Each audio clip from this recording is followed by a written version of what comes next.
Welcome to the Inspired Action Podcast. This is where we have motivational, inspiring conversations and interviews that we hope you'll enjoy listening to. Join us and other inspired actioneers on this alchemical, transformational journey. Welcome back to the Inspired Action Podcast. This is episode 115. This is Jay, me, and I'm with my co-host with the most, as always, Leta Herman. Welcome back, everyone. And it's great to be here in 3D. I know, this is a special edition because we get to see Leta over there from me anyways. We just wanted to give you this special edition of our podcast because Leta recently interviewed Qiological podcast host Michael Max after recently being interviewed on his podcast, Qiological, which is also a great listen if you haven't heard it yet. Podcast number 329. But before we talk about today's interview, with Michael, I wanted you to talk about your other interview with Michael, the one that you did on his podcast. Right. Well, Michael is just an amazing interviewer. He told me that he likes to not come up with any expectations of what he needs to cover during his interviews. He just lets it flow, much like we do in the Ghost Point sessions that we do. And so it was a natural flow of the conversation that just happened organically. And that was the topic for his podcast, the Ghost Points. So it was perfect. Well, I thoroughly enjoyed listening to it. I also listened to that twice, which I listened to today's twice. But before we start on this episode, let's talk a little bit about what's going on in the ALC. We have a series of classes right now that I'm, really enjoying working with, and Jay and I are putting these on. The next one's in January, on January 25th, 2024, if you're listening currently with us. And it's of interest to people, especially maybe acupuncturists, who may not be familiar with some of these 5-element treatments that we're covering in this series.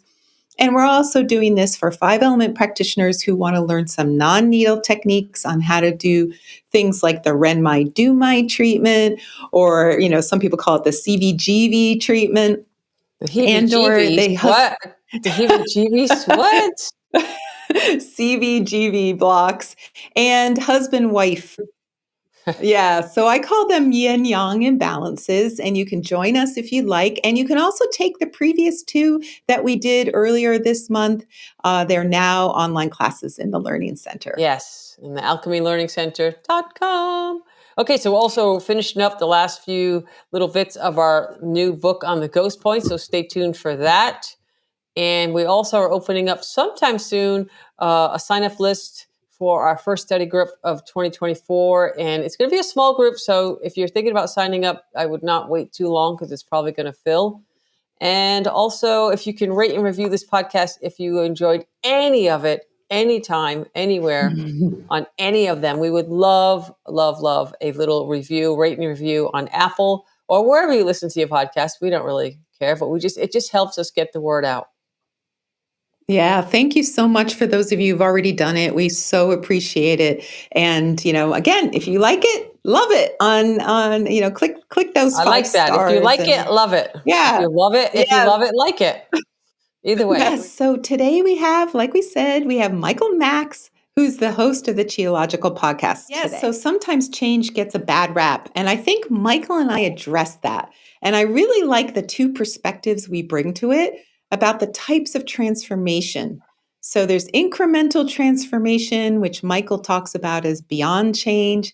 And then there's this faster transformation, which I often call alchemical change. And the Chinese word for that is Hua. So that's kind of the topic that we talked about. And Michael's more of a fan of that slower, beyond type change, that evolutionary change. Wait. Don't give away too much. Don't give away too much. All right. Well, I thought it would be interesting for me to have a conversation with him about the differences between these two types of change. And the truth is, most of us experience both types of change at different times in our lives. Sometimes we move forward slowly, incrementally changing. And sometimes a huge shift occurs that may even rock our world a little bit, but we are fundamentally different after it happens. And hopefully that difference teaches us something about ourselves or the world. And I hate to say it, it becomes another growth opportunity. Yeah. Yes, it's totally true. Even the tough stuff and the big challenges often are our biggest opportunities for growth. in this lifetime for sure. Some of us want to stay in that Bian-type change world, and that's okay. But you'll see at the end of the interview how we discover that even the Bian-type change can be magical. I really enjoy that both of you speak the same language, but you have different approaches and different theories and stuff. But I really enjoyed listening to you both chat about it.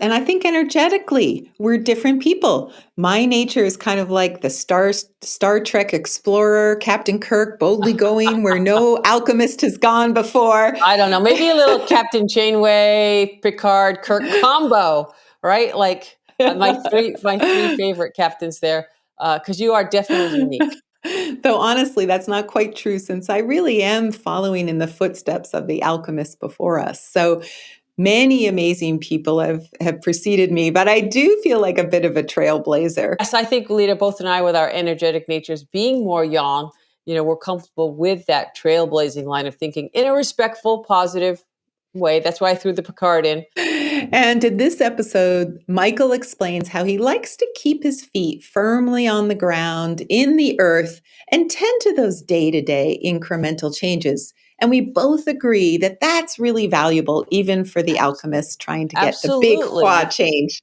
Absolutely, 100%. So, all right, let's hold it right there. Let's get this podcast started. And as a bonus, we're going to post this video in our of the interview and all the interviews that we do on our newish, see, air quotes, now you can see my air quotes, newish YouTube channel. So check it out if you like that kind of podcast watching and listening or whatever you do on the YouTube. Hope you enjoy Pod 115, Leta and Michael Max, Alchemy and Practical Magic. So you could do your little command. Execute. No, do it. No, engage. Now, what would yours be? My phrase. Yeah, my phrase should be love. Woohoo! That's it. Love. Make it so. I'm here with Michael Max, who is I'm so excited to be working with you today, Michael. And Michael is the host of the Qiological podcast and also an acupuncturist. And what I love about how he describes himself is he describes himself as a curious mind, which I think is one of the best, resume, CV items on a CV that I could ever imagine. So I'm excited to have him here today. And Michael, we met not that long ago on your podcast, and we had such an amazing conversation. So thank you for coming. Thank you. It's great to be here. Yeah, and it must be interesting to have the tables turned, so to speak, and you being the interviewee. Is that something you've done before or do often, or is it kind of a new thing? Yeah, on occasion. Yeah, I've been on a few other podcasts, and every now and then somebody that I reach out to says, "Yeah, I'd love to be on your podcast. I want to talk to you." Yeah, awesome. Like, oh, okay. So there have been a few of those. And another one coming up, actually. Yeah, okay, great. Yeah. Well, Jay and I are super excited to have you here today. And, we had such an interesting conversation last time about change and transformation from the perspective of alchemy. And I just really wanted to continue that conversation and to think about our curious minds, because I feel like a kindred spirit in that effect. Like you also wrote on your website that you have an inquisitive heart, and I just love that phrase. And yes, I think that's true. That is on my website, as is curious mind. It's funny, it's great being on the other side of the microphone, so to speak, having someone else drive, because I hear you say this back to me. Oh, he's a curious mind, and I'm thinking. I mean, it's not that it's not true. It is true. It is absolutely true. Yeah. But you bring up inquisitive heart, and I actually think that's maybe more to the point. I love that. And maybe even more to the point when you say like what he is. He's a curious mind. Really, what I am is just an acupuncturist. I mean, at the end of the day, the bottom line is I'm an acupuncturist. That's what I do. Like full stop. Right. So what does that mean? What does it mean to be an acupuncturist? Well, you got to be curious, because look, people are walking in your door and they got all kinds of weird stuff going on, or they would not have walked in my door. Yeah. And so it turns out that curiosity is a good place to start. And the reason it's a good place to start, at least for me, is because I'm terrible at memorizing things. And I'm terrible at like learning systems and flow charts and, you know, all the stuff we often use for diagnostics. I'm like, I'm not great at it. I kind of have to spend time sitting with people, talking to people, listening to people, waiting for them in some way to tell me, here's what's wrong and here's what I need. Because if you listen long enough. Heart to heart, right? Yeah. It's heart to heart. There is that heart to heart with the intention of you hang out long enough, they'll tell you what they need. Which is very different than the usual medical paradigm of I'm the doctor and I know. Because I'm the doctor and I often don't know. Yeah. That's beautiful. Beautifully said. I love it. I mean, it's just where I come from. It's what my practice has taught me over the years. I've tried to do it other ways and I failed. Yeah. Didn't help. And I think that's really in the classics too, this idea of that deeper level listening. That's not just like listening to the words, but you're listening on a heart mind level, like on a deeper level. And you know, the one thing I wanted to say before we get deeper into that is like being on your podcast, it was great to be able to talk to mostly an acupuncturist Chinese medicine audience. And coming on our podcast, we have a lot of people who are just naturally curious and they might not be in healing even. They're just people that maybe are receiving Chinese medicine or really interested in ancient Chinese philosophies. And so I love hearing what you have to say because that's really on a level that we all need to know. I always like to say everyone needs to know this stuff. And what you're saying is interesting because we apply that to acupuncture or healing. But what would happen if people on a grand level were able to listen like the way you're talking to each other? That would be a game changer. So, yeah, like, for example, if I can pull off with my family what I do in clinic, I get along better with my family. Yes, yes, yes.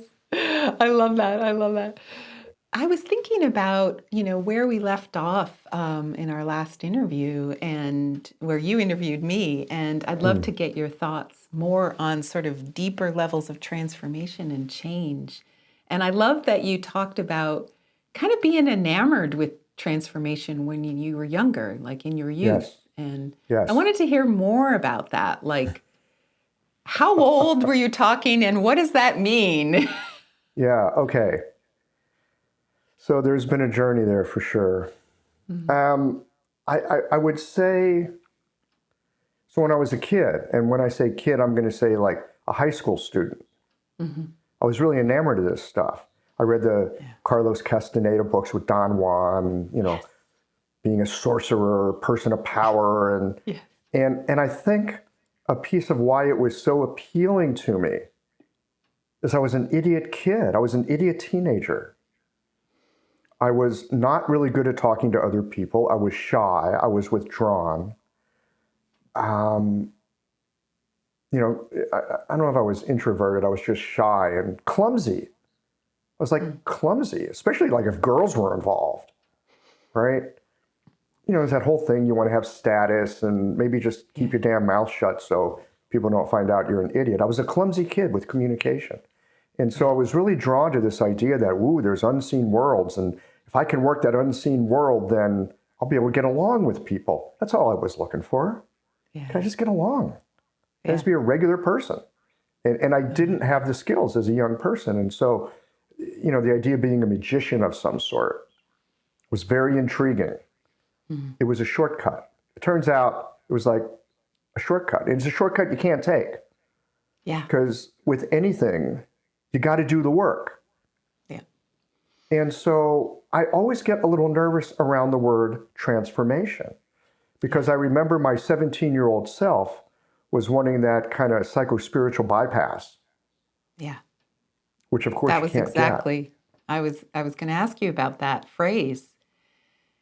And do you encounter people nowadays where you feel like that's still, you know, something people want. It's maybe Absolutely. Yes, younger yes. people or lots of people. Yeah. Look, I'm an acupuncturist. People come into my office, especially those who have not had acupuncture, and they think it's going to be magic. They've heard about it. They don't know what it is. Chinese, old, a little mystical. Ooh, right? Needles. It's going to be magic.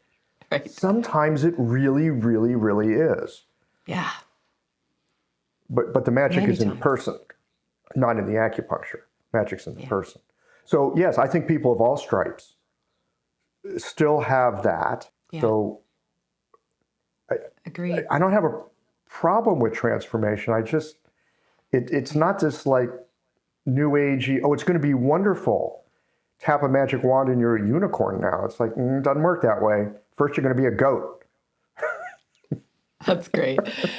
I've been saying for a little while that I've been working with a lot of people who've really had a pretty assertive spiritual practice, through meditation or studying with, maybe gurus from other places. There's lots of sort of seekers, looking for maybe that, Shangri-La of life. And what I've noticed is I often talk about there's basic humanness we have to deal with before we can do those really high level spiritual, meditations and sort of even astral traveling. It's almost like, but like there's a basic level of humanness that gets in the way when you try to do that spiritual bypass. Yes, you can get to these higher states of mind maybe, but then eventually the human part of you kind of comes in and says, wait a minute, you're still afraid of this. You're still, ever desiring X, Y, or Z. Like even the desire for that spiritual awakening is sometimes getting in the way. And so, I was really curious about your idea that you talked about the same idea when we talked, and that, for you and for the people you work with, like, how do we address that basic human level, which has fears, it has desires, it should, like, it's human nature. We can't kind of go against our own nature and still, achieve that higher level spirituality. So I was wondering, if that plays in for you, the level of human. Yeah.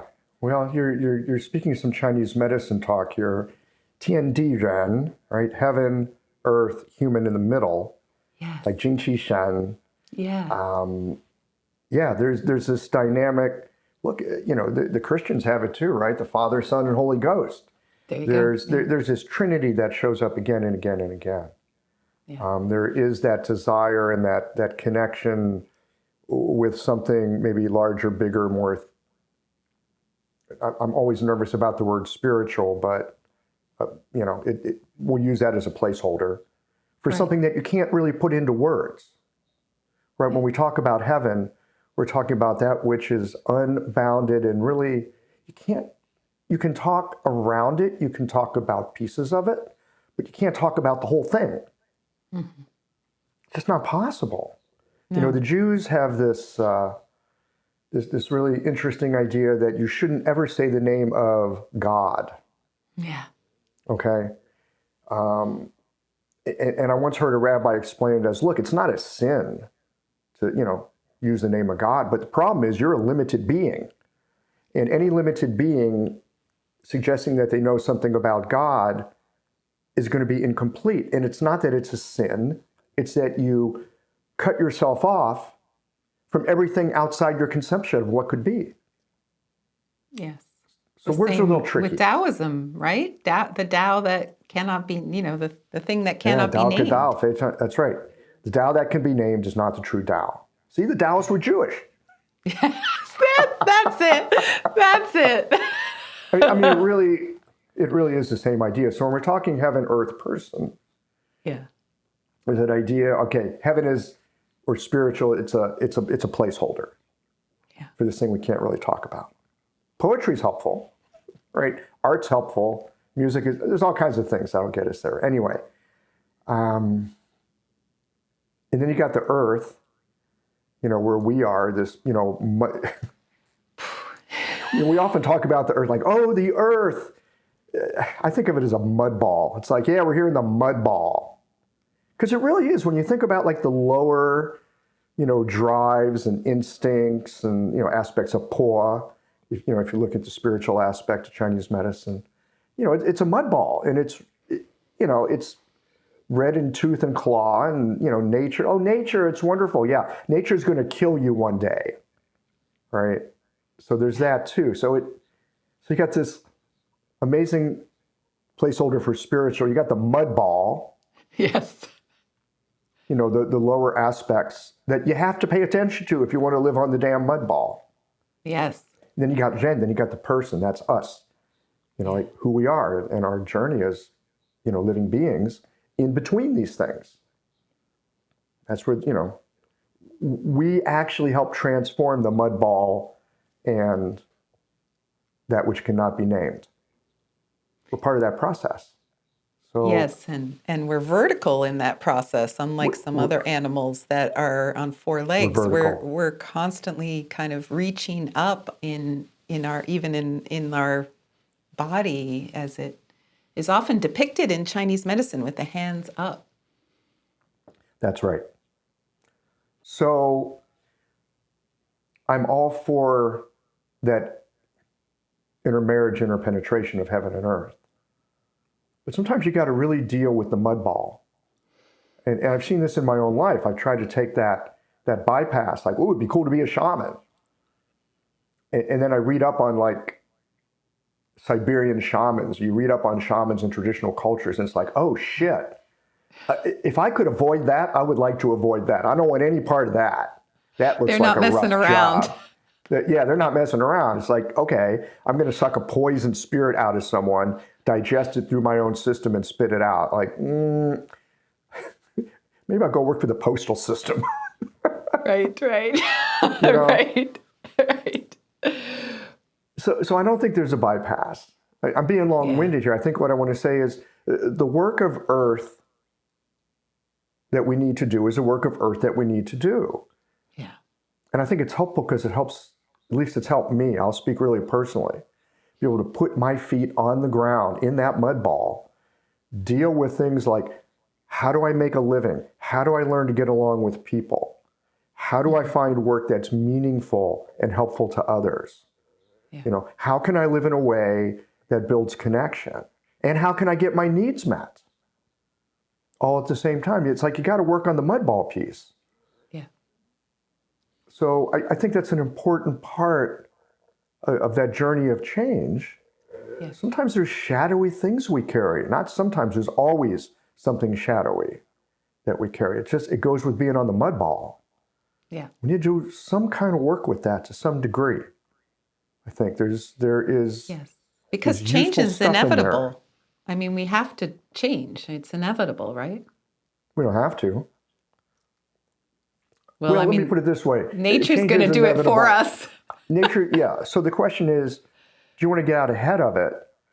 Like be on the cutting edge, like surfing a wave, or do you want it just to smash you until you finally go, okay, I'll go where you're going? I often talk about coursing the wind. Imagine being a boat on the sea and being just without a rudder and a sail and just being like smashed around by the waves. Oh yeah, that's no good.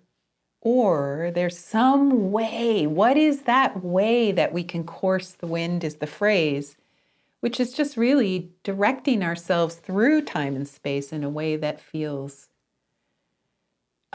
meaningful, like you said, even safe. Yeah. Well, that's okay. So that's a great metaphor. So when I think of a boat on the water, and I know a little bit about this because I know how to sail. First thing you need is you got to have some kind of ballast and some kind of a keel to like propel you upwind or across the wind instead of just downwind. You need a rudder so you can steer yourself, and then you need to know yourself, like where you want to go, like the hand on the rudder. Good point. You need to know what that is. You need to know yourself in that way. And you need some ballast, to keep your right side up. Yeah. So for example, if you don't know if you haven't figured out your work life, for example, if you haven't figured out how to make a decent living, because we're talking about living on the mud ball. If you haven't figured out how to make a decent living, maybe not the time to think about deep spiritual practice yet. Absolutely. Yes. Yes. Like when you think about the 9 palaces, we talk about that a lot in our podcast, the career, health, relationship, and wealth, those 4 have like domino effects when they go awry. Like if you haven't figured those out, you can't go do wisdom, prosperity, home, creativity. You can't really manage those. This is awesome. So I didn't know about these, but tell me a little bit more about these palaces real quick. I know your audience is probably familiar, but I want to know. So they come from the magic square, which was what was on the turtle. There's a whole myth around how the magic square developed, where each row and column adds up to the number 9. No, sorry, the number 15. But there's 9 numbers. And so it's career, health, career, relationship, health, wealth, home is in the middle, number 5. And then it's creativity, travel, prosperity, and wisdom. The higher level palaces, where, again, you have to have the kind of lower level palaces worked out before you do the higher level palaces. And then it's kind of like a Parcheesi board, one of those game boards where you go around the outside, and when you complete everything on the outside, you get to go home to the middle point. Yes. And home is spiritual. It's a spiritual home. It's God. It's whatever you want to call it, the Tao. And you're in the middle of all of it. Yeah, exactly. You're in the middle of all of it. Yeah. Yeah. And the idea is you have to address all 9 on some level. Like otherwise, it'll pull at you, or it'll start messing with your life if you're not at least, we have to balance all of them. That makes total sense to me. Yeah. That makes complete and total sense. Yeah. Wish I would have known that as a kid. I know. But, part of the job of being a kid is like, I think I don't know. Yeah. But I think about what you said, like if we don't look at our career as either a means to just have money, make a living, or some people really want a meaningful career. That's really important to them. But not everyone wants that. Some people just want a career to fund the things that really mean to them in other aspects of life, which is acceptable. Totally acceptable, in which case, I hope they're making really good coin so they can fund themselves really, really well. I know. I've known people that do that. I've known people that have done like international business consulting work, very, very high level, very big paychecks. So they could then take that money and run their own nonprofit for doing these sustainable community projects. They were self-funded nonprofit. Yes. Yeah. Yeah, that's fantastic. Like that's it is. That's so that would be so that would be them sort of having an abundance palace that's very robust. They have that sense of abundance, which doesn't mean you have to have tons of money, but it's a mindset. Yes. I love that word abundance. And I love the palace of abundance. Yeah. Like, okay, how do I get to a palace of abundance? There's a bunch of acupuncturists, maybe a bunch of your listeners too. Oh my God, how am I going to make the rent this month? Well, maybe work on your palace of abundance. Yes. How do you do that? And I think that, if we think about change and sort of the more aggressive level of change, transformation, or even transmutation, which we use a lot in alchemy, like, what are the set of tools that we need to address this human desire for more? We always want more abundance. We want more prosperity. We want that relationship. And so even though we say, hey, maybe I don't want to change, maybe I just want to get back to like where I was when I was feeling better. Maybe I want to go backwards in life. I don't want to go forwards. On some level, it's not really possible to go backwards ever. Mm-mm. I mean, No. certainly unless you really are an alchemist and have figured out how to reverse, I call it Benjamin buttoning it. Benjamin Button, the movie where he goes backwards in age. If you know how to Benjamin Button yourself, then you're good to go. But other than that, we're aging and we're moving forward in sort of whether we like it or not. Yeah. I think a lot of the issues that I see in my clinical practice,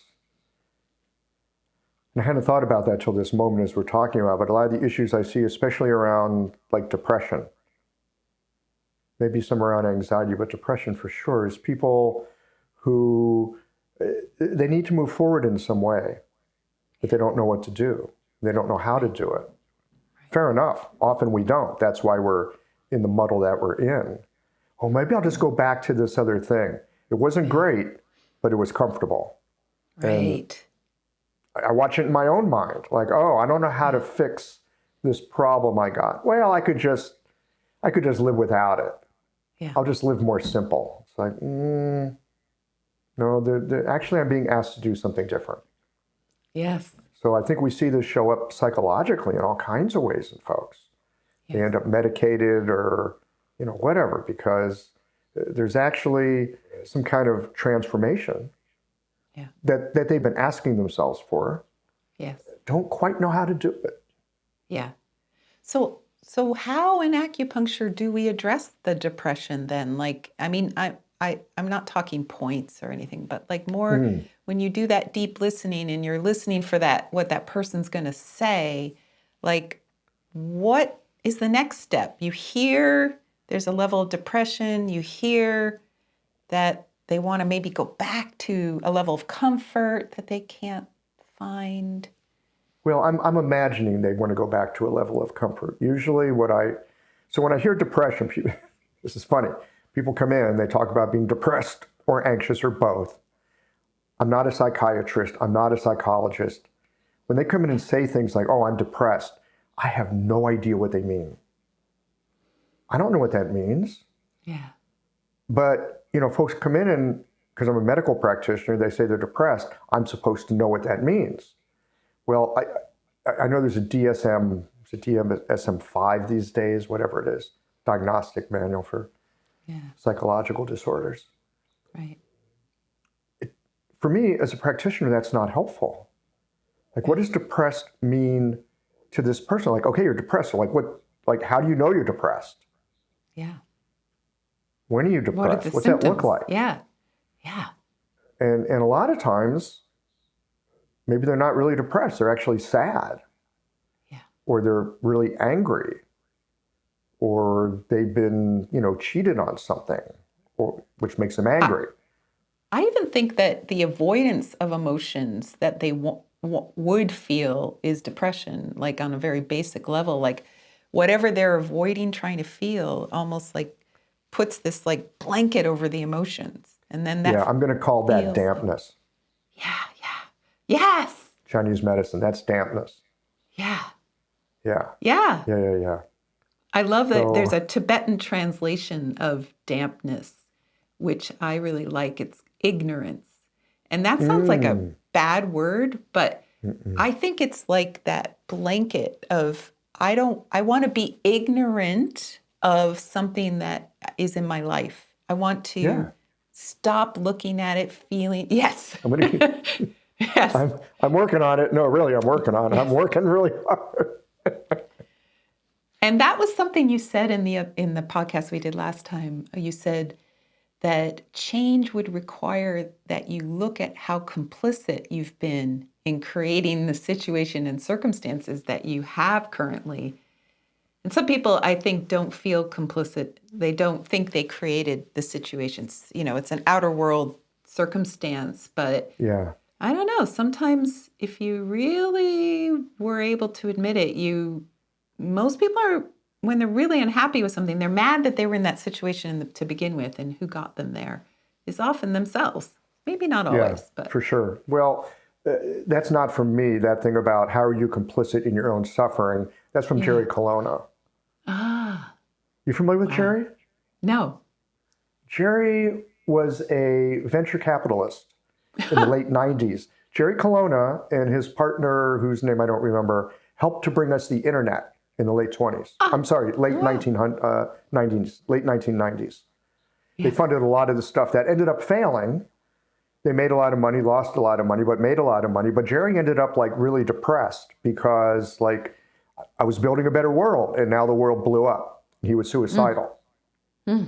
Wow. And he went to his therapist one day and said, you got to check me into the hospital because I'm suicidal. I got to, Wow. you got to get me off the streets. And his therapist, this is so funny. His therapist like looked at him and goes, Jerry, you're rich. Rich people don't go to the hospital. They go to Canyon Ranch. Okay. So Jerry goes off to Canyon Ranch, and on the way on the airplane, he's reading one of Pema Chodron's books. Yeah. When Things Fall Apart. Yeah. And he's like crying, and he comes to this realization. It's like, well, how am I complicit in my own suffering? And now he's like a very high-end coach to founders of startups. And it's a great question that he'll often ask them. And it's one of those things in listening to him over time, a question I ask myself. Like, God, I'm up against something rough. Man, this isn't fair. Isn't fair? Really? Right. How am I complicit in this particular circumstance? Yes. And there's always a way that I've walked myself into it. Absolutely. And I even think that sometimes has to do with some of those 9 palaces we just talked about, because, like if we kind of go with that Taoist idea of like we have a curriculum in this lifetime, like if you believe that you came with some agenda, maybe that agenda needed that suffering a little bit. Like maybe that agenda that you pre-selected, if you believe in that, is like it needed the grit. It needed more than just grit. Smooth sailing the whole time. Yeah, grit is such a great term, because grit is like, in a sense, that rough edge of a whetstone that you sharpen your edge on. Yeah. Yeah. Right. And I don't know about other people, but I'm kind of stubborn. And so sometimes I really need that, like, boxing myself in before I will break the frame. Yes. Oh, Because I don't do things the easy way usually. Yeah, I'm there with you. Yeah. Maybe we all are on some level. I don't know. Some people seem to do it with more grace. Okay. But back to that thing. Look, whatever suffering we have, that's not fair, and it's not my fault, and the system, whatever you want to blame it on, doesn't matter. There's still us and our reaction and what we have to do about that. Yeah, a situation might be very unfair. Still, what am I going to do about that?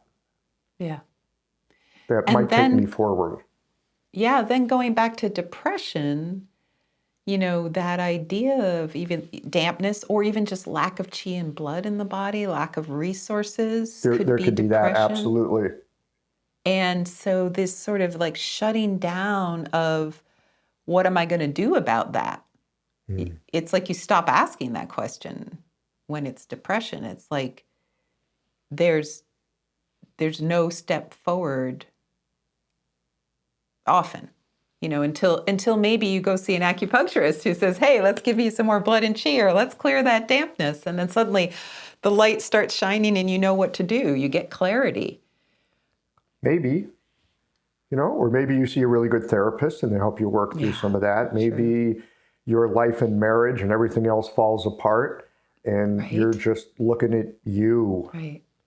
Yeah. Like, okay, wow. Right. This ain't great. Now what? Right.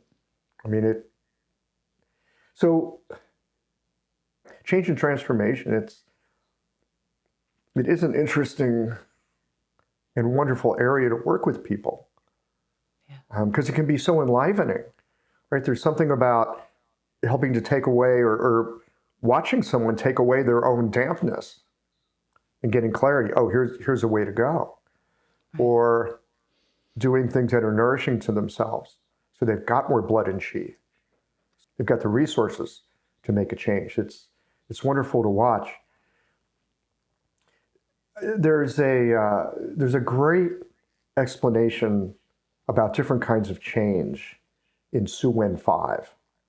Yes. And the best translation of Su Wen 5 that I've come across is Sabine Wilms's Humming with Elephants. Are you familiar with it? I'll put a link into that. Yes. Oh, yes. She's amazing with her translation. Yeah, Sabine is just, first of all, a brilliant translator, and she's kind of a poet. Right. So she brings that like spirit of a poet to the work she does. Yeah. Not that it takes away from the authenticity. I mean, it really does bring out the spirit of it.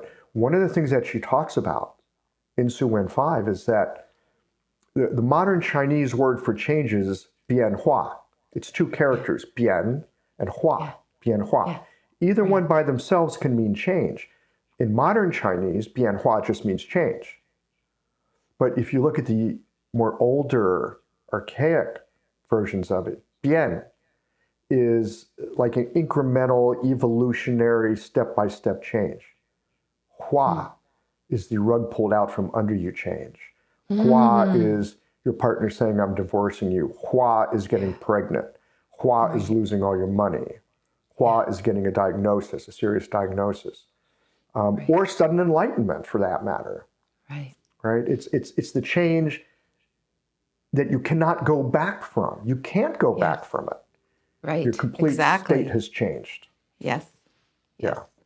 And that's more the realm of alchemy. In fact, the alchemists lived on Huashan, in the mountain in China. Have you ever been there? Huashan. I know you spent time in China. Yeah. I did not realize it lived on Huashan. That's hilarious. Yeah. I've not been to Huashan. No. I went there in 2010 and with Jeffrey Yuen, and the mountain was so. This is perfect. So, go with a big group of people, and just about every single person was throwing up or all kinds of weird things on that mountain. It was aptly named Huashan. Huashan? Wait, is this Joe Huashan? It's the one that's near the terracotta soldiers. It's in that area near Xi'an. Okay, no, I'm thinking of something else. Yeah. And so it's a radical mountain. It's actually where the last holdout was when the communists won the war. It was the very last holdout.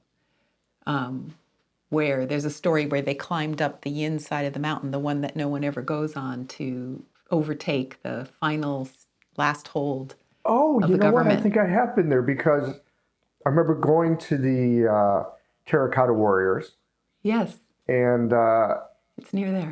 I had a Taiwanese girlfriend at the time, and she didn't want to just see the Terracotta Warriors. We had to do the whole bus tour through everything. Yeah. And so we saw the place where Chiang Kai-shek had his last holdout. You still see the bullet holes in the sides of the building. I slept in that building. Yes. I slept in that building. Okay. But what was interesting is I think it was about 50 people that went, and all of us, I think minus 2, got really sick. I actually didn't get sick on the mountain. I think I had a premonition, and I got kind of woozy in Beijing, and I decided to spend a day just clearing myself. So I kind of did a pre illness, but once everyone got there, they were all, very affected, maybe by the energy or something we ate, but it just seemed like a radical transformational place. Like everyone was going through some kind of like cathartic, thing. Well, you also had your group thing going on there too. Sometimes, regardless of place, you get a group of people together. You're doing some kind of work together, and it's like you build up a head of steam for yourself. I mean, speaking alchemically, it's like you kind of put yourself in this cooker together. Yeah, it's the cauldron. Right? Yes. Put yourself in a cauldron together. Yeah, for sure. But I love that word Hua because it also means a flower, and it's that blooming of a flower. So the transformation from the bud to this is a little bit why the alchemists like that word so much, more than the beyond change, slower change that you're talking about. They're looking for more radical change in themselves. Yeah, it is the same character. With flower, there's a grass radical above it. Yes. But otherwise it's the same character, and I can't remember if the tones are the same. But the unfolding of a flower is nothing short of magic, right? Magic, right? Yeah. Yeah. So I like that idea of like slow incremental change, versus transformative or actually transmutational change, where something really, like what happens when a species starts to mutate, like there's something why all of a sudden, you go through sort of an evolutionary process, and then suddenly something radically changes. Yeah. So with that in mind, and again, I'm thinking and speaking here as a practitioner. Yeah. I get a little bit nervous around Hua change. If there hasn't been some kind of grounding or work to root it. Absolutely. So a certain amount of Bian change, and like we were talking about earlier, look, I like to have my spirit up in the sky too, but I got to make sure the rent is paid. Yeah, exactly. So making sure that some of that mud ball stuff is taken care of, or shadow material that we have is taken care of. Bian-type changes are very helpful for that. Very a little incremental change here, a little incremental change there. You go from having a terrible job that has awful hours to a good job that has decent hours, to maybe you're self-employed, you get to choose your own hours. And now you've got way more possibilities for what you do with your time and your spirit and your life. I think where I sometimes see people come into the clinic, and where I get very nervous around change is when I experience someone asking for a Hua-type change without having done some Bian change work. Because that just seems risky to me. Or even like you may not mean to do this, but like I'm sure you've had this before, where one session just makes a radical change. The person changes. Like you didn't try to evoke that change, but all of a sudden, like the clouds opened up and the sun shined in, and they come back like all excited. But I think then the beyond change also needs to support the Hua change. I don't know if you've noticed that, but like sometimes people feel radically better, and then there's maybe a little period, and then they come in and it can even feel worse. And it's not even that it's worse. It's that they had some kind of repeated old symptom come up, and the fact that it had been gone for a little bit made them feel so good. And then when it came back, they were almost more devastated than before. Oh, that shit didn't work. Right. It's like, okay, well, it came back, and how bad is it? Well, it's 80% better than it was. Yeah. But it came back. And they're mortified. Yeah. Well, so there's that. And then we see this a lot with acupuncture all the time.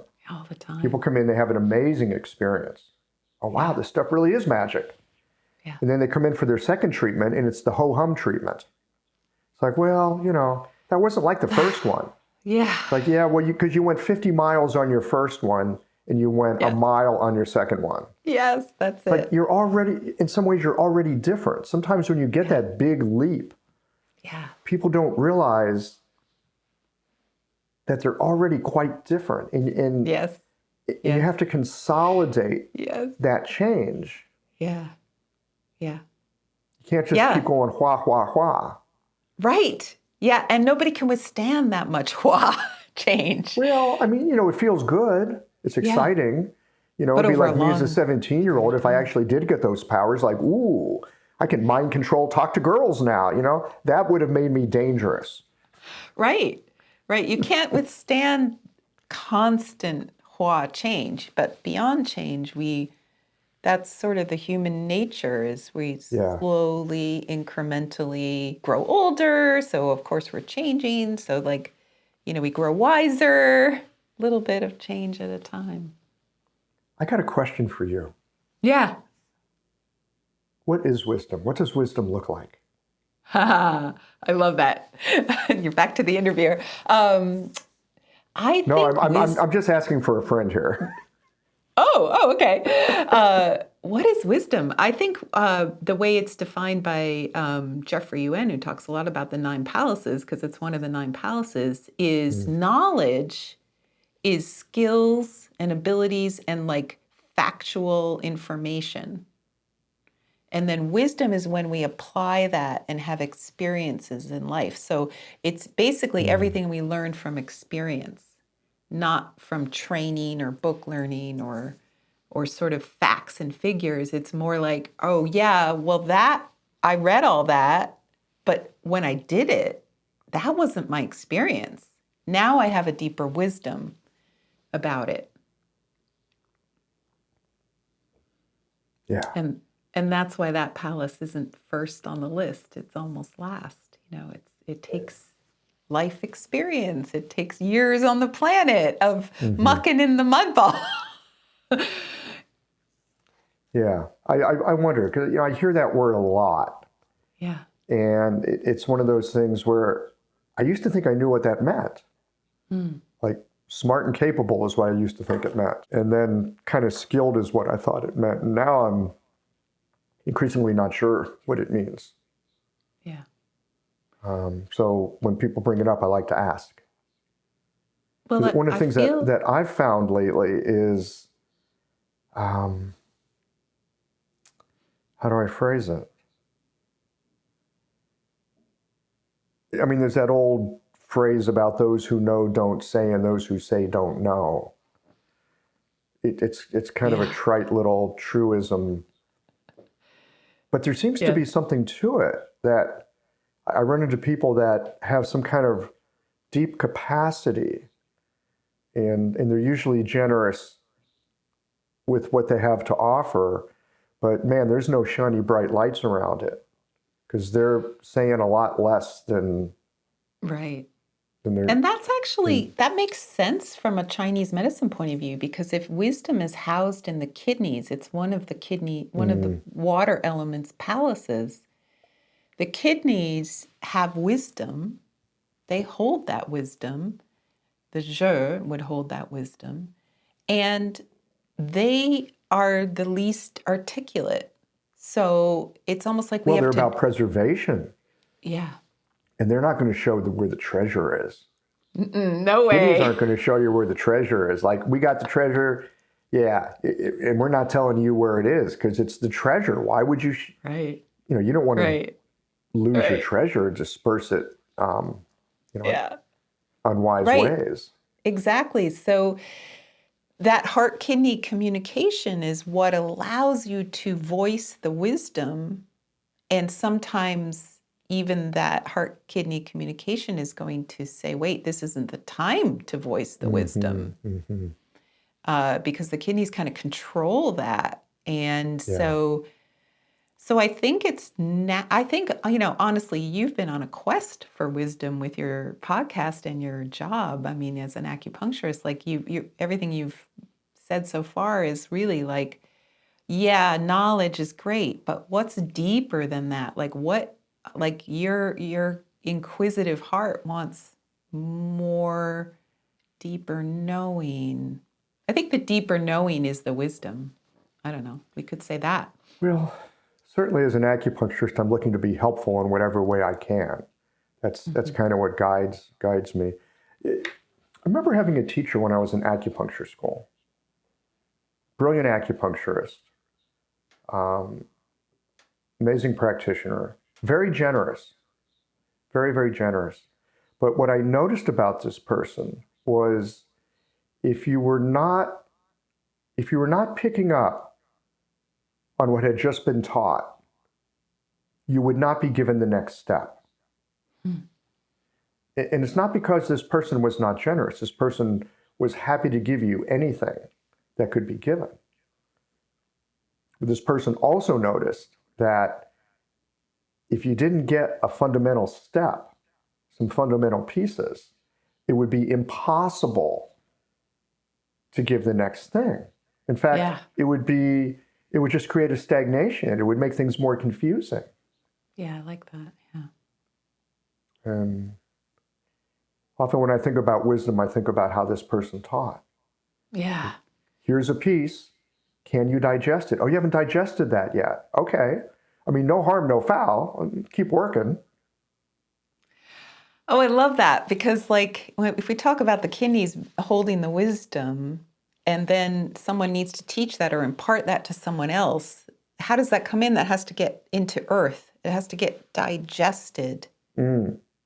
We need to take some time to allow that rottening and ripening, we call it in Chinese medicine, that the stomach does. And then the transformation of it that the spleen does, so that now maybe it can become our knowledge and maybe then put into practice so we can have wisdom about it too. I mean, if the teacher just says it, it's still just knowledge. And then we have to kind of digest it. Maybe it's knowledge if you've digested a bit. Yeah. If you haven't digested it, it's just an obstruction. Right. Oh, good point. Yeah. A little constipation there.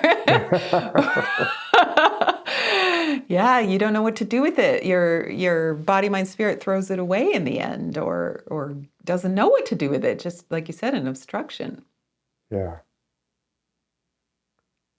So maybe knowing how to titrate some of that stuff out. I mean, I see this with acupuncture too. There's things that I think might be helpful for somebody, right?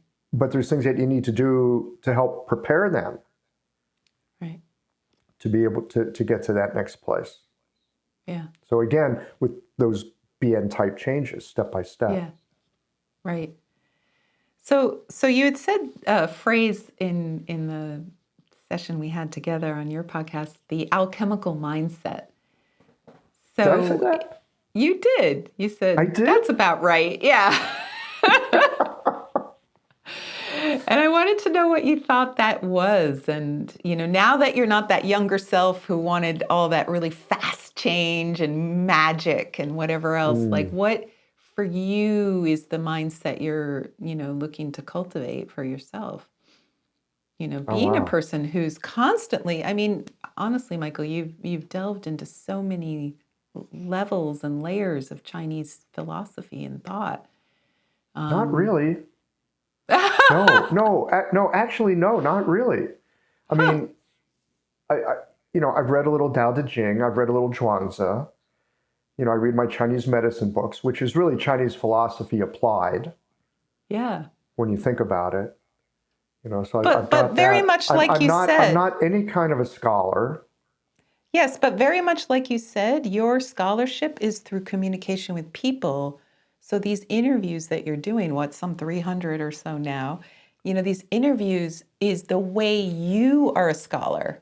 Like you've created. Yeah, I really wouldn't call myself a scholar. Well, I mean, in terms really of. Wouldn't. Yeah. No, Well, what's the word for it then? A scholarly mindset is much more methodical than mine. Yeah. People that are scholars, man, they can quote stuff and they know the commentaries and the commentaries on the commentaries, and they can, suss out different schools of thought and how they interact and how they're similar and how they're different. And I do not have that kind of academic mind. Right. I just don't. That's very true. So what would you call it then? Because you're developing a different way of accessing the wisdom of the world through interviews. Yeah, I know. So I just sit down for tea or coffee and conversation. Yeah. And the thing I like about conversation is it takes the pressure off of having to know something. It takes the pressure off of having to be smart or look smart or any of that. Yeah. It's an opportunity to like noodle on stuff and see what might be there. I really feel like it's an earth mindset. It's like, this relational space is allowing a curiosity about things, and then what you're seeking is that aha moment. It's like, oh yeah, that, but it's through this, relational space that's so different than book learning or scholarly academic. Yeah, it is But very different. it's still very powerful. Well, And sure. it I has mean, a look place. at people like, say, in more modern times, Bill Moyers, right, or Barbara Walters, or Yes. if you know some of the older characters, people like Studs Terkel, right? People who just talk to people. Yeah. Who was that other person who was an amazing interviewer? I can't remember his name. But I mean, Larry King. Yeah, Larry right? King. Yeah. Yeah. I mean, there's all kinds of folks that are just, they're present and curious. Yeah, that's it. And so I would say I'm more out of that kind of tradition Yes. than a scholarly tradition. But again, I come back to being a practitioner. I come back to being an acupuncturist and one who's not great with diagnostics. I'm not that good at someone comes in, they tell me a few things and I go, bop, bop, bop, bop, bop, bop, ding, ding, ding. Oh, it's that. Take the pulse. Oh yeah, it's for sure. Here's what it is. I'm not that good at that. I know people that are, but it's not my forte. Really, to get along and do the work that I've done, I have had to lean on sitting with people and trying to understand what was going on for them. Right. And in a sense, wait for them to tell me what they needed. Right. Right. And at a certain point, it'll be like, oh, I think it's this. Yeah. And then I could fit a diagnostic pattern on it. It's like, oh yeah, I could see how you could get to that diagnostic pattern, but I've always waited for this. I have not always waited for it. I have learned to wait for a moment where it's like, oh, I think it might be this. But this is the key of everything we've talked about today, because I feel like this is kind of what I've always wanted to do in my clinical practice too, which is not necessarily the technician or the scholarly technician. Like, as much as pulses are interesting and, looking at the tongue diagnosis, it's all very interesting and it feeds into what we might think. But then we have this very relational aspect of Chinese medicine, which is we really try to listen with our deepest self, our inquisitive hearts. We try to listen to that depth. And then this is what modern medicine is lacking so much. I mean, not everyone. There are wonderful doctors out there, but they're definitely coaxed into being very much a technician and someone who knows everything. So you go to the doctor to get fixed, and the doctor's supposed to know everything. And what you're saying is we come to it with an empty, bowl of, come and we're empty. We listen and we start to fill up with, oh, maybe this idea, maybe that idea. And then what we do is not the technician. It's more maybe a teacher. We might give them some information, or we might just be with them more. And we already said shaman, but that's really we often say technician, teacher, or shaman. And I would say you're somewhere in the teacher shaman range, and definitely not loving the technician, area. And to me, that's the crux of it, of Chinese medicine. Is not I was being hoping just I could be that great technician. Yeah. I love the scholar physicians. I love reading their work. Yeah. It's amazing. But I'm not good at it. Right. It's not from not trying. But I wasn't that good at it. I'm not sure in this modern age, Sun Tzu Miao, I don't know where he wrote this, but I read that he said that the more free time we have, or the more advanced society is, the more psychospiritual illnesses there are. That makes sense. we have too That much totally time. makes sense. Yeah. Yeah, I was listening to a podcast recently, and the host asked the guest, so what do you think the problem is with our country these days? And the guy says, oh, that's easy. Too much prosperity. Yeah, exactly. Exactly. And so if we're not, exactly.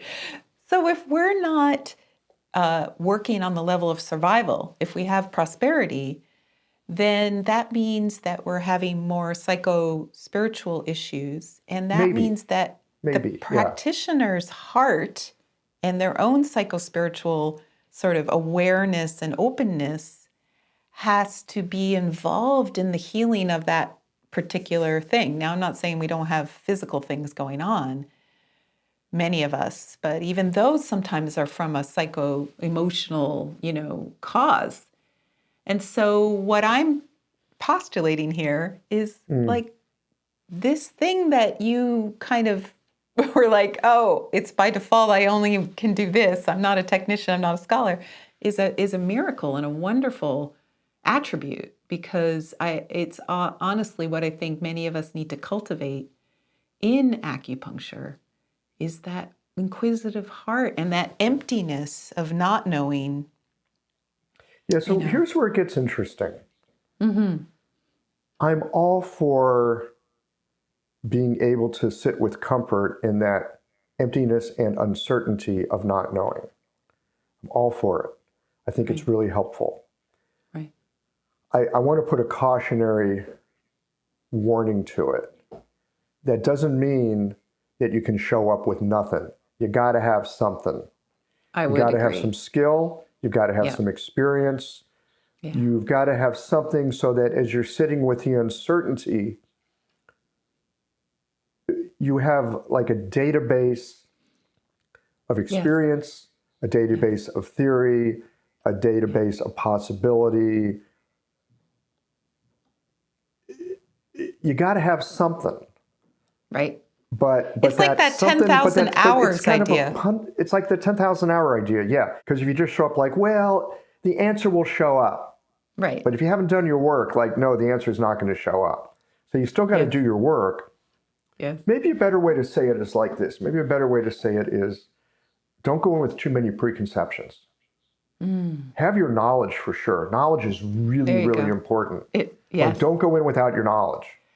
Yes. Like, if you want to go muck around in uncertainty and think you don't need some knowledge, good luck. You're going to need luck. Yeah. But if you got some knowledge and you can take that into the field of not knowing, and see what arises. There you go. Maybe that's the ballast for the boat right there. There you go. That's it. Maybe that's it.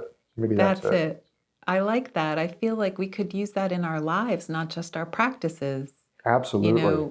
What would it take to kind of be a little bit of a technician and a little bit of that, more mystical person, and allow sort of not hold on to that knowledge so tightly that we can't allow ourselves to be a little more in the not knowing. Have you ever seen a really good tradesman work? I mean, a really good tradesman. You ever seen one work? Sure. Yeah. So they're great technicians. Yeah. And they're full of stuff that they know. But Right. the very best tradesmen are the ones who know how to diagnose a problem. Yeah. And then even if it's diagnosed, like, well, how do I get to that? Like, how do I get to that piece of the track that's behind this wall without taking the wall down? Oh, I could cut a porthole in the wall and get in through there. Something like that. So for sure, there is a place for the technician. I honor the technician. Yeah. Absolutely. Yeah. But it's like a skilled person sailing. You've got the knowledge and you've got some experience. The question is, how do you apply it in the current moment as it's unfolding right now? And maybe that's where the wisdom comes in. And I was going to say, and is that the magic? I don't know. I'm still nervous around magic because I'm afraid in my hands I would misuse it. But maybe it's there no matter what. Like maybe without it might awareness. be there, but yeah, I'm a creature of the mud ball. I might misuse it. Yeah. Yeah. Interesting. How would you misuse it though? Like, like the teen who wanted to mind control to talk to girls? Yeah, I would use it for just my own gain. So maybe it's good to have sort of the mystical aspect of yourself be a little bit like there, but not focusing on it, not bringing too much awareness to that. And just like, for example, like almost like a guru who goes megalomaniac, just you start to be aware of your power and it's too much. See, I think really great technicians, and again, I mean, in our day and age, like the technician is seen as kind of lower in a way. I know a lot of practitioners in my trade. It's like, well, I'm a doctor. I'm not a technician. I'm a doctor, for God's sake. Yeah, yeah. I still have a real love of the technique side of things. Yeah. Anybody who can handle the life on the mud ball with skill and aplomb and a sense of nonchalance that comes from enjoyment and curiosity. I think being a technician is great. I'm really happy to be a technician. I think about it this way. You have a natural bedside manner, and there's so many doctors that it is not a natural bedside manner. Ah. I've been at this for 25 years. Right. So, how have I gotten to 25 years? Well, a lot of damn failure, a lot of figuring out what doesn't work, a lot of, I need to listen closely to hear what someone actually needs. Right. Easy enough to hear what they want. That's helpful to a small degree. What do they actually need? Right. That's a different question. So you developed the I think listening there's a skill. lot of magic in being a good technician. Yeah. A lot of people in my trade, maybe yours too, all y'all's listening, maybe y'all want to be some kind of master at something. Yeah. I am not aiming at being a master. I would like to be a good, solid journeyman. Journeymen can do great work. Yeah. Journeymen can, you put something in their hands, they can figure it out. And, journeymen are people of the earth. They're just common people. Yeah. I want to live a common life. I want to be a good journeyman. I like the idea of being a technician. And to me, a good technician, again, is a kind of a magician. So I'm happy to just roll in that realm right there. That's interesting that you bring the word magician back in. It's like part of you rejects it, and then it's like practical magic. I'm very interested in practical magic. That. Practical magic. There you go. Practical magic. I like that. Yeah. And I think that inquisitive heart is the key to that. I really believe there's something that. else. I'm so glad we're having this conversation. Usually, I have thought of magic as being the Hua-type magic. I want to do Hua-type magic. I'm really happy doing Bian-type magic. Yeah. I think there's a place for it. Yeah. I agree. As much as you might think alchemy is Hua-type magic, the 9 stages of alchemy is a lot of Bian-type magic. Yeah, I'm hearing that from you. Slow, and there are definitely alchemical traditions which are really radical, like changes that are crazy over 3 months or 6 months or 9 months. I that's not for me either. I feel like there is a real benefit to that, slower change where we're really allowing ourselves to discover our authentic nature, to allow ourselves to be ourselves. And then maybe sometimes we move out of that into something more than what we think we're capable of. Yeah. I'm going to call that lived into magic. There you go. Yes. Yes. Yeah. Yes. It would be fun to have you back on Qiological. Yeah. For a conversation on this kind of lived into magic, these middle portions of the square that you're talking about. Yeah. That are the realm of the Bian-type change. Yeah. That, again, for me, and maybe because I'm an acupuncturist and people are looking for very practical results, that's where I tend to live my life. And I think there's so much to explore in there. I'm like never bored for a moment. That's great. I love it. Let's do it. I think that's a great phrase. And I think it's more achievable and practical for the majority of people to embrace that instead of like that spiritual bypass. We keep, we keep reaching up to heaven, right? We really want keep reaching it. to heaven, and we should. Yeah. Yeah. I mean, reaching to heaven is a natural impulse. It's a natural inclination. Reaching to heaven is I think we should. I rarely use the word should. I would say a healthy human is putting their feet in the mud ball and reaching into heaven. Yeah. Yeah. So yeah. Both there and. You go. Yeah. Yeah. Awesome. We're trees. We're trees. Yeah. All right. Great. Well, Michael, this has been great. Is there anything else that you want to share with us, either about anything that you are doing upcoming or places that people should check out more? Not really. I appreciate you inviting me to this conversation. I've learned some wonderful things about magic. That's great. Wow, there's a Bian-type magic. Yes, living into your magic. Yeah, so I'm down with that. Cool. And just the opportunity to be on the other side of the microphone and to let someone else drive, get a chance to see what I'm thinking about. Yeah. I know. It's really cool. It's really wonderful being, on the receiving end of thoughtful questions. Yeah. It is a kind of magic. It is. To be able to see what's actually in your own mind. Yeah. Which is what I meant about your interviewing style when I was talking to you earlier. I really appreciated that you took the time to allow something to kind of filter down or bubble up, and it's a beautiful style and much appreciated all around the world. So keep going. I love Qiological. So thank you for bringing it. Yeah. You're welcome. All right, Michael. Thank you. Thank you.